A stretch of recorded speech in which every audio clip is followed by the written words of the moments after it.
السلام علیکم دوستوں، ناول تہمت تمہارے عشق کی قسط نمبر 5، رائٹر ہادیہ مغل۔ جس وقت وہ کمرے میں آیا، زوف شاہ آنکھیں موندے لیٹی تھی، نیند میں بھی وہ سہمی ہوئی تھی۔ ایک پال کو لگا وہ جاگ رہی ہے، لیکن زین نے نظر انداز کرنا ضروری سمجھا۔ سر جھٹکے وہ بیڈ کے کنارے پر بیٹھا۔ سفیر نے اسے ایسی ذمہ داری فراہم کر دی تھی جسے وہ چاہ کر بھی اب موڑ نہیں سکتا تھا۔ آج کے تھکا دینے والے دن کے بعد وہ مزید کچھ سوچنا نہیں چاہتا تھا۔ زری نے اس کی چوڑی پشت کو دیکھا۔ کچھ پل بعد وہ لیٹا تو زری نے جلدی سے آنکھیں موندی۔ چند پل بعد ہی وہ گہری نیند میں چلا گیا تھا۔ جبکہ زری کی نیند اڑ چکی تھی، وہ اس کے قریب موجود تھا۔ کیا ہوا، تم سوئے کیوں نہیں؟ زین چودھری کی بھاری آواز پر وہ اپنی جگہ سے اچھلی۔ وہ تو پشت کیے سو رہا تھا، پھر اسے کیسے پتہ چلا کہ وہ جاگ رہی ہے؟ زین نے کروٹ بدلی تھی۔ زری نے جھٹ آنکھیں سختی سے بند کر لیں۔ اس کے معصومیت سے آنکھیں میچ لینا نہ جانے کیوں اسے مسکرانے پر مجبور کر گیا۔ زین کو اپنی کیفیت سمجھنے میں دشواری ہوئی۔ وہ لڑکی کل ہی تو آئی تھی اور کل سے اس کے حواسوں پر سوار ہو کر اسے ہر شے سے بیگانہ کر رہی تھی، لیکن وہ ایسے ہی تو ساری زندگی اپنے ساتھ باندھ کر رکھ نہیں سکتا تھا۔ اس کا کسی اور کو پسند کرنا اور پھر اس کے نکاح میں ہونا اسے بے چین کیے ہوئے تھا۔ آنکھیں کھولو اپنی، وہ سختی سے بولا تو اس نے سہم کر آنکھیں کھولیں۔ زین چودھری بھوری سی آنکھوں میں سر کے لیے اسے ہی دیکھ رہا تھا۔ دونوں کے درمیان فاصلہ کافی کم تھا۔ اس کی سحرانہ قربت نے زری کا دل شدت سے دھڑکایا تھا۔ مجھے بتاؤ، تم کس کے ساتھ بھاگ رہی تھی اور وہ کہاں رہتا ہے؟ زین کے سوال پر وہ چند پل سانس لینا بھول گئی۔ ظریف شاہ نے نظر چرانی چاہی، تبھی زین نے اس کی خامدار جبین کو دبوچ کر کسی بھی حرکت کے لیے روک دی۔ وہ میں ظریف شاہ کی زبان گونگ تھی۔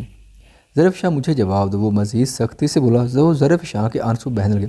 یک لخت وہ پھوٹ پھوٹ کر رو دی۔ آپ سزا دیں، ماریں پٹیں مجھے، لیکن مجھ سے جواب طلبی مت کریں، میرے پاس کوئی جواب نہیں ہے۔ زین کئی پل اس کا چہرہ دیکھتا، اس کی کیفیت سمجھنے کی کوشش کرتا رہا، لیکن پھر تیش ابھر کر آیا۔ میں تمہیں تمہاری تہمت کے ساتھ ساری عمر اپنے ساتھ باندھ کر نہیں رکھ سکتا۔ تمہاری شادی میں خود اس کے ساتھ کرواؤں گا۔ زری فوراً لیٹے سے اٹھی، جبکہ رنگ مکمل فاق ہو گیا۔ نہیں، مجھے نہیں کریں، میں آپ کے ساتھ، آپ مجھے جیسا رکھنا چاہتے ہیں رکھ، لیکن مجھے چھوڑیں مت، آپ کو اللہ کا واسطہ ہے۔ وہ ہاتھ جوڑتے ہوئے گڑ گڑائی تھی۔ زین تو اس کی پل پل بدلتی کیفیت پر حیران ہوا تھا۔ تم کیا چاہتی ہو؟ کل تم باغ تھی اور آج میرے سامنے ہاتھ جوڑ کے یہاں رہنا چاہتی ہو؟ کیا تم میرا استعمال کرنا چاہتی ہو؟ زین بھی اٹھ کر بیٹھا تھا۔ ظریف شاہ نے تڑپ کر نفی میں سر ہلایا۔ تم یقیناً مجھے پاگل کر رہو گے۔ وہ اٹھ کر کمرے سے ہی نکل گیا تھا، جبکہ ظریف شاہ کا سانس تھوڑا بحال ہوا تھا۔ ارے واہ وحاج سلطان، آج یونیورسٹی میں کہیں تمہاری بزدلی دیکھ کر تمہیں پولیس اسٹیشن سے دھکے دے کر فارغ تو نہیں کر دیا گیا جو یونیورسٹی کی خاک چھانتے ہوئے آئے ہو؟ ابر پیچھے نسوانی آواز سنتا وہ ٹھڑکا تھا۔ چہرے پر گہری سنجیدگی لی وہ مڑا اور اپنے پیچھے موجود صنم ملک کو دیکھا۔ اس کا چہرہ دیکھتے ہی چہرے پر بار پور کرختی نمایاں ہوئی۔ ایسے نہ دیکھو، صنم کا دل بے قابو ہو جاتا ہے، اس نے لب کا کونا دبائے کہا، جبکہ اس کا انداز وحاج سلطان کو آج پھر نفرت سے دو چار کر چکا تھا۔ تم جیسی لڑکی سے بات کرنا شاید میرے قیمتی وقت کا سب سے گھٹیا ضیاع ہے۔ اپنے لفظوں سے سلگاتا وہ آنکھوں پر سن گلاسیں درست کیے مڑا۔ صنم نے تیش سے اس کی شرٹ پیچھے سے جکڑی۔ وحاج سلطان کا غصہ سوا نیزے پر پہنچا۔ مڑا تیزی سے مڑ کر اس نے صنم کا ہاتھ جھٹکا تھا۔ صنم نے غصیلے انداز میں اسے دیکھا۔ تم ہر مرتبہ میرا ہاتھ چٹا کر مجھے مزید ضد پر اکسا دیتی ہو۔ وہ گرائی تھی۔ وحاج نے مٹھیاں بھیج کر اسے دیکھا۔ کیونکہ تم اسی قابل ہو، تم جیسی آفیسر آپ یہاں، او مائی گاڈ، مجھے یقین نہیں آ رہا۔ انابیہ کی آواز پر وحاج کی توجہ بٹ گئی تو اس نے بھی سامنے کھڑی انابیہ کو دیکھا۔ وحاج نے اسے اجنبیت بھری نگاہ سے دیکھا تو وہ حادثہ یاد آتے ہی آنکھوں میں پہچان کے رنگ ابھرے۔ سر، آج اللہ سے میں کچھ اور مانگتی تو وہ بھی مجھے شاید مل جاتا۔ میں اتنے دنوں سے آپ کو ہر جگہ تلاش کر چکی تھی، لیکن مجھے نہیں یقین تھا کہ میری تلاش یہاں آ کر ختم ہوگی۔ آپ میرے گھر بھی آتے، اس دن بھی میں آپ سے مل نہیں پائی۔ انابیہ کی آنکھوں میں حسرت تھی، جبکہ پاس کے صنم ملک نے حیرت سے ان دونوں کو دیکھا، لیکن پھر پر اسرار سا مسکراتی وہاں سے چلی گئی۔ وحاج چونک سا گیا تھا اور سمجھ بھی گیا تھا میں چلتا ہوں۔ وحاج اس وقت سول حلیے میں تھا، اس لیے کوئی اس کی جانب اتنا متوجہ نہیں تھا۔ سر، میری بات سن، مجھے آپ سے کچھ کہنا ہے۔ انابیہ اس کے پیچھے آئی۔ مس انابیہ، آپ میرا اور اپنا وقت برباد کر رہے ہیں، وہ سادہ انداز میں بولتا یونیورسٹی سے باہر نکلا تھا، جبکہ انابیہ بنا کسی کی پرواہ کیے اس کی گاڑی کے پاس ہے۔ سر، میں آپ کو صرف تھینکس بولنا چاہتی تھی، آپ پلیز مجھے غلط مت سمجھیں۔ انابیہ کی نظر اس کے چہرے سے ہٹ ہی نہیں تھی، جبکہ وحاج کو اس کی بے تابانہ نگاہیں سب احساس دلا رہی تھی۔ میں نے ایک فرض شناس آفیسر ہونے کے ناطے آپ کی جان بچائی تھی، آپ بار بار شکریہ ادا مت کریں۔ اللہ حافظ۔ وہ دو انداز میں بولتا گاڑی میں بیٹھا جبکہ انابیہ کی آنکھوں میں حسرت سے تھی۔ وہ اپنی کیفیت سمجھ نہیں پا رہی تھی، جو شخص اس کو دیکھتی اس کی ہوئی تھی۔ امی یہ ظلم مت کریں، میں سلمان بھائی کے ساتھ شادی کیسے کر سکتی ہوں؟ سمینہ باجی کا کیا بنے گا؟ تبیر تھک ہار ماں کے پاس آئی تھی جو پہلے ہی رنجیدہ تھی۔ تبیر تم بتاؤ میں کیا کروں؟ تمہارے بابا تمہیں مزید اس گھر میں برداشت نہیں کرنا چاہتے۔ وہ حاج پر الزام لگا کر اسے گھر سے نکال دیا گیا تھا۔ اب اگر میں تمہارے حق میں کچھ بولے تو شاید تمہیں قتل کر دیں۔ نجمہ خاتون کے بیت آن سن تعبیر کی ہمت کو مزید توڑا تھا۔ امی میں کسی کا حق نہیں مار سکتی، پہلے میں شادی نہیں کرنا چاہتی لیکن آج میں آپ سے کہتی ہوں میری شادی کسی سے بھی کروا دیں لیکن سلمان بھائی سے نہیں۔ امی سمینہ کا گھر تباہ ہو جائے گا، اس کی بچیاں۔ امی ایک بار تو سوچیں۔ کیا سوچوں؟ بتاؤ تمہاری ماں ایک کمزور عورت ہے، میری بچی میرے اختیار میں ہو تو تمہیں میں کسی شہزادے سے بھی آؤں لیکن تمہاری یہ لاچار ماں کچھ نہیں کر سکتی۔ اور مرگ ہو تو بیٹا 4 شادیاں کرنے کی اجازت ہے، تم شادی کے بعد سمینہ کو لے آنا، تمہاری ملن سار طبیعت دیکھنا تمہیں اور سے دونوں کو خوش رکھے گی۔ وہ بھی شاید خردغرض ہو چکی تھی، تعبیر کو وہ مزید کمال ملک کے قہر کا نشانہ نہیں بننے دینا چاہتی تھی۔ تعبیر رونا بولے ماں کی خودغرضی دیکھتی رہ گئی۔ میں بیٹیاں بوجھ نہیں ہوتی لیکن آپ لوگوں نے مجھے بوجھ سمجھ لیا تو ٹھیک ہے، آج یہ بوجھ خود کو ہی ختم کر لے گا۔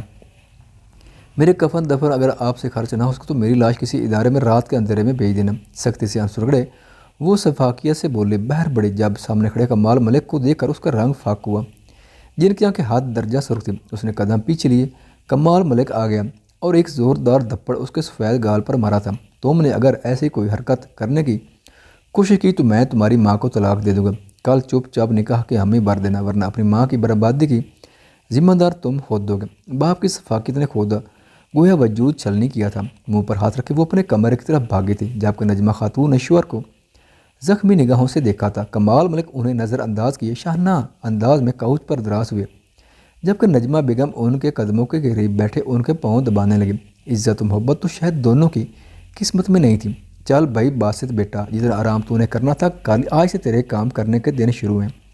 باسط کندھے پر دھپ رسید کی، اس نے غیر مرئی نقطے پر نظر اٹھائی۔ باس کہاں کا آرام؟ باسط منہ بگاڑے کا زبان نہیں ہاتھ ٹانگے بازو چلا اور پہنچ جا اپنی ہونے والی بھابھی کے گاؤں اور پتہ کر کے کس نے میرے ہاتھوں مرنے کی خواہش کی ہے۔ مطلب باسط نے حیرانی سے نوفل کو دیکھا جس کا چہرہ کافی حد تک سپاٹ تھا لیکن وہ باس سے اسی انداز میں بات کر رہا تھا۔ باس آپ پریشان ہیں؟ نہیں تم جاؤ اور ہاں کسی کو خبر نہیں ہونی چاہیے، اپنا حلیہ بدل کر جانا۔ جی باس۔ باسط نے اس وقت مزید پوچھنا مناسب نہیں سمجھا تھا۔ عادل ایس پی صاحب کو آج کسی بھی حال میں اس کے فلیٹ میں مت جانے دینا، آج کسی بھی طرح اسے 12 بجے تک پولیس اسٹیشن ہی روکے رکھنا۔ اس نے کان میں لگی ڈیوائس سے انسپکٹر عادل کو ہدایت دی۔ اوکے باس، آپ ٹینشن نہ لیں، میں سنبھال لوں گا۔ کچھ دیر بعد وہ اسے ضروری ہدایات دے کر سینٹرل جیل کے خفیہ راستے سے نکال آیا تھا۔ اس جیل کے ہر حصے سے وہ واقف تھا اور ان چند سالوں میں اس نے اپنی خاصی دہشت لوگوں پر طاری کی تھی۔ قیدیوں کے ساتھ ساتھ پولیس والے بھی اس کی عزت کرتے تھے، بلکہ عزت سے بڑھ کر ڈر تھا جو سب پر نظر یداں کا حاوی تھا۔ اس کی پہنچ ہر منسٹر، ہر پولیس افسر تک تھی۔ وہ اصول پسندی سے کام کرنا پسند کرتا تھا، اگر کسی کام میں وہ ہاتھ ڈالتا تھا تو اسے سر انجام تک پہنچاتا بھی تھا۔ اس کی پہچان ایک گنڈے کی تھی اور اسے شخص کو کوئی عزت کی نگاہ سے نہیں دیکھتا، لیکن اسے اپنی پہچان پر فخر تھا کیونکہ وہ کم از کم باعزت بن کر دوسروں کو برباد کرنے کے حق میں کبھی نہیں رہا تھا۔ فلیٹ کے دروازے کا لاک کھولتا وہ اجلت میں تھا جب سامنے والے فلیٹ میں اسے ہلچل محسوس ہوئی۔ کوئی شاید اندر سامان گھسیٹ کر لے جا رہا تھا۔ یہ فلیٹ کافی عرصے سے بند تھا تو پھر یہاں کون ہو سکتا تھا؟ کہیں کوئی چور تو نہیں آ گئے؟ اس نے کان کے لو مسئلے ترانہ نگاہ ارد گرد ڈالے۔ سیکورٹی ہونے کے باوجود بھی کوئی چور اگر ادھر آ چکا تو چور بھائی اب تم باسط خان سے نہیں بچنے والے۔ وہ اپنے فلیٹ میں جانے کا ارادہ تار کرتا اس فلیٹ کی جانب آیا۔ ایک بار پھر چوکنا ہو کر اس نے ارد گرد دیکھا اور تیز سے دروازہ کھول کر اندر داخل ہوا۔ کچھ فاصلے پر ہی سیاہ لباس میں ملبوس وجود نیچے جھکے کارٹن میں سے سامان نکال رہا تھا۔ باسط نے اسے غور کر دیکھا۔ چور بھائی تو بہت ہی کمزور ہیں۔ اس نے چھوٹے سے وجود کو دیکھ کر تعصب سے سار لیا۔ آگے بڑھ کر اس نے مقابل کو سنبھلنے کا موقع دیے بغیر تیز سے پیچھے سے جکڑ کر منہ پر ہاتھ رکھا اور ایک بازو سختی سے ارد گرد حائل کیا۔ وہ وجود سیدھا ہوتا مکمل باسط کی دسترس میں آ چکا تھا۔ یک لخت اسے اپنی کیفیت سمجھنا مشکل ہوئی تھی لیکن اپنے آپ کو ہی کسی گرفت محسوس کی۔ وہ چٹا پٹائی اس نے ہاتھ پاؤں مار کر خود کو آزاد کروانا چاہا لیکن باسط نے گرفت مزید مضبوط کر لی۔ ایک دم اسے اپنی گرفت میں جکڑا وجود کسی عورت کا لگا لیکن جب اس نے ہاتھ پاؤں چلا کر آزاد ہونے کی کوشش کی تو اس نے گرفت سخت کی تھی۔ بہت بے شرم ہو، دن دہاڑے چوری کرنے دوسروں کے گھر میں کیسے آ سکتے ہو؟ کچھ شرم حیا ہوتی ہے، اور چوری کبھی بھی دن میں نہیں کرتے۔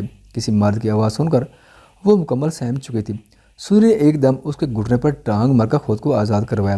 باسط اس وار کے لیے تیار نہیں تھا، اس لیے وہ چند قدم پیچھے کھنچ کر سندری کے آگے کو گری تھی۔ سالے ٹانگ مارتا ہے تیری تو! وہ تیز سے آگے بڑھا، لیکن سندری یک لک سیدھی ہوئی۔ باسط کے قدم رکے اور آنکھیں پھیلی تھیں۔ سامنے حسن کی مورت دیکھے وہ ساکت رہ گیا، جس کی بڑی بڑی آنکھیں بھیگی ہوئی تھیں، جبکہ چہرہ سفید پڑ چکا تھا۔ ابے یہ تو لڑکی! بخلاہٹ سے وہ کچھ بول نہیں پایا اور بے سختہ اپنا بالوں میں ہاتھ پھیرا۔ سندری کی آنکھیں بھیگ چکی تھیں، جبکہ گلابی لب مزید سرخ ہو چکے تھے۔ کہا، کون ہو تم اور اندر کیسے ہے؟ سہمی سے وہ پیچھے کھسکتی بولی۔ باسط نے اس کا حلیہ دوبارہ دیکھا۔ کھلے سے کرتے میں ملبوس، جو کہ مردانہ طرز کا تھا، اس کے نیچے اس نے ٹراؤزر پہنا ہوا تھا۔ سوری، مجھے لگا یہاں کوئی چور گھس آیا اور تم نے کپڑے بھی ایسے پہنے کہ مجھے لگا کوئی چور ہی ہے۔ باسط نے اسے اوپر سے نیچے تک گہری نگاہ سے دیکھا۔ سندری نے سر جھٹکا تھا، جبکہ منہ اس کا کافی درد کر رہا تھا۔ سامنے موجود شخص شاید آج اس کا منہ توڑ ہی دیتا۔ جاؤ یہاں سے، یہ میرا فلیٹ ہے، وہ شاید تاؤ سے بولی۔ سوری میڈم، مجھ سے غلطی ہوئی، مان تو رہا ہوں، غصہ کیوں کر رہی؟ جاؤ یہاں سے! سندری ایک بار پھر تیز سے چلائی، جبکہ باسط کو اس کی ذہنی حالت پر شبہ ہو۔ تم کس کے ساتھ یہاں شفٹ ہوئی ہو؟ باسط کو اس کا انداز مشکوک لگ رہا تھا۔ تم جاؤ یہاں سے، ورنہ میں پولیس کو کال کروں گی۔ جاؤ! ہلکے بال چلاتی وہ باسط کو کافی پریشان لگی تھی۔ تم ٹھیک نہیں لگ رہی، میں 7 والے فلیٹ میں رہتا ہوں، آتا تو کام ہی، لیکن تم مجھ پر اعتبار کر سکتی ہے۔ اور سندری نے بنا اس کی سنے اس پر پاس بکھرا سامان اٹھا کر اچھالنا شروع کر دیا تھا۔ جاؤ! ابے رکو، لڑکی کیا کر رہی؟ باسط اس کی اچانک گولی باری پر بخلایا اور آگے بڑھا۔ باسط نے بچتے ہوئے اس کے دونوں ہاتھ سختی سے پکڑے۔ چھوڑ! آئی سیڈ لیو می! وہ اپنی چوڑی جسمت اور اونچے قد کی وجہ سے سندری پر چھایا ہوا محسوس ہو۔ وہ شاید کافی ڈر چکی تھی، تبھی اس طرح چلا رہی تھی۔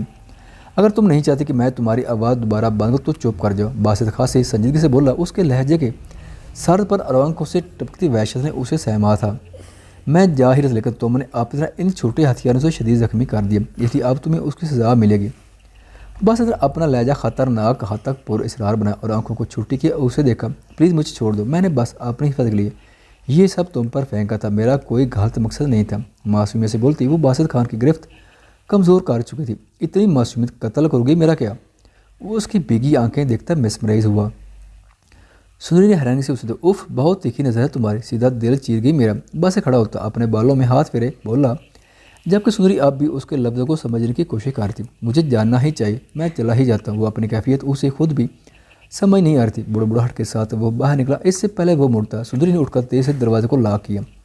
باسط اپنے دروازہ بند ہونے کی آواز پر حیران ہوا۔ بر وقت وہ پیچھے ہوا تھا، ورنہ دروازہ اس کی ناک ضرور زخمی کر دیتا۔ اس نے تیز سے ایک زوردار دھپ دروازے پر ماری تھی۔ آدھا دن گزار کر وہ کمرے میں داخل ہوا تو ظریف شاہ ایک طرح بیٹھی تھی۔ اسے دیکھ کر اس نے مزید انگلیاں چٹکائیں۔ زین نے ایک تیرانہ نگاہ کمرے پر ڈالی تو بیڈ شیٹ چینج ہو چکی تھی اور اس کا ایک شلوار سوٹ بیڈ کے کنارے پر پڑا تھا۔ زین نے اسے دیکھا تو بادامی آنکھوں میں سوال تھا کہ وہ ناراض تو نہیں ہوا۔ مجھے کمرے کی صفائی کے ساتھ اپنے ساتھ رہنے والے نفوس بھی صاف پسند ہیں، زین معنی خیز سے بولا تو زری نے اپنا حلیہ دیکھا۔ فراق کافی میلی ہو چکی تھی، جھمکیاں اس نے دوبارہ نہیں پہنی تھیں، چاندی کی باریک چوڑیاں بھی سڈول بازوں سے جدا تھیں۔ اسے یک لاکھ شرمندگی نے گھیرا، جبکہ زین تو اس کی بادامی ویران آنکھوں کو دیکھے جا رہا تھا، جس کی اٹھتی گرتی دراز پلکوں کی چلمن اسے اپنا محتاج بنا رہی تھی۔ وہ میرے پاس کپڑے نہیں ہیں، وہ کھڑے ہوئے بولے۔ شیعہ کا جو دوسرا ڈریس تھا وہ کہاں ہے؟ وہ الماری میں نہیں ہے، وہ جھٹ سے بولے۔ کیوں، کہاں گیا؟ اف، اماں بھی نہ۔ زین سمجھ چکا تھا کہ وہ لباس چودھری نے کسی کو دے دیا ہوگا۔ رکو، میں شیعہ سے اور لیتا ہوں اور شام تک تمہارا ضروری سامان آ جائے گا۔ نہیں، آپ رہنے دیں، وہ برا مان جائے گی، میں کچھ کرتی ہوں۔ زین نے اسے روکا تھا۔ اچھا تو پھر کیا کرو گی؟ زین نے ابرو اچکایا، قریب آئے پوچھا۔ وہ میں جو کل پہن کر آئی تھی وہ میں نے بالکنی میں خوش ہونے کے لیے لٹکایا، وہ مجھے عادت ہے۔ اس نے صفائی پیش کی تو زین نے تعصب سے اسے دیکھا، جس کی معصومیت اس کا دماغ ایک بار پھر گھما چکی تھی۔ تمہارے کتنے روپ؟ مجھے یہ بتاؤ۔ ایک طرف تم بھاگنے والی باد کردار لڑکی ہو اور ایک طرف یہ معصومیت بھرا روپ جس کا میں اسیر ہونے لگا۔ مجھے بتاؤ میں کس پر یقین کروں؟ زین نے اسے بازو سے جکڑے پاس کیا تو وہ سسکی لیتی اس کے قریب ہوئی، لیکن اس کے لفظوں پر اس نے زین کو جن نگاہوں سے دیکھا وہ نظر چرا کر رہ گیا۔ آپ میری بد کرداری پر یقین کر لیں اور مجھے خود سے دور بھیج دیں، لیکن مجھ سے اپنا نام مت چھینیے گا۔ انگلیاں چٹکاتی وہ زین کے قریب کھڑی بامشکل بولی تھی۔ اگر میں تم سے اپنا نام چھین کر تمہیں ہمیشہ کے لیے چھوڑ دوں تو؟ زین نے تذبذب کی شکار ظریف شاہ کو دیکھا۔ تو پھر میں مر جاؤں گی، وہ لب کاٹتی تلخی سے بولے، جبکہ زین اس کے جواب پر ساکت رہ گیا، لیکن اس کے جواب میں نہ جانے کیوں اسے بہت سے راز چھپے ہوئے نظر آئے تھے۔ جاری ہے، رائے کا اظہار ضرور کیجیے گا۔ خواتین و حضرات، چینل پر آنے کا بہت شکریہ۔ اگر ویڈیو پسند آئے تو چینل کو سبسکرائب کریں اور ساتھ ہی بیل کے آئیکن کو لازمی پریس کریں تاکہ آنے والی ویڈیوز کی اپڈیٹ سب سے پہلے آپ تک پہنچ سکیں۔ شکریہ۔